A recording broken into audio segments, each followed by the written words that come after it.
తోట. ఏం తోట?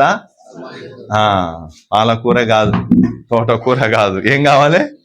సమాధి తోట. ఉందా సమాధి తోట? ఏమంట? ఒకవేళ మనం జల్దీ చచ్చిపోయినాం అనుకో, సడన్ గా ఏదన్నా అయ్యింది అనుకో, మరి ఏడ సమాధి చేస్తారంట. మరి అప్పుడు కష్టం కాదా? అది వాళ్ళు చూడు, వాళ్ళైతే 2 ఎకరాలు కట్టిరు, 2 ఎకరాలు ఆడ పెద్ద గ్రౌండ్ ఉంది అనా. అదే వాళ్ళు సావంగానే తీసుకుపోయి వెంటనే ఏం చేస్తారు? పొద్దున్న చేస్తే సాయంత్రం కల్లా తీసుకుపోయి సమాధి చేస్తారు.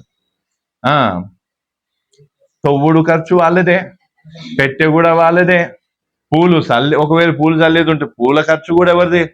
వాళ్ళదే. ఏడుపు మాత్రం మనది. మిగతాదంతా ఎవరిది? గీడ చూడు ఏముంది? ఉన్నా సమాధి తోట పిలుప లేదా? మరి ముఖం పెట్టుకొని నీ సంఘానికి రమ్మంటున్నావు చెప్పునా? ఎందుకు రావాలయ్యా నీ సంఘానికి? వాక్యం బాగుంది. ఎవరికి కావాలి నీ వాక్యం? నేను చచ్చిపోతే సమాధి ఎవరు చేస్తారు, ఎక్కడ చేస్తారు? అది కావాలి నాకు.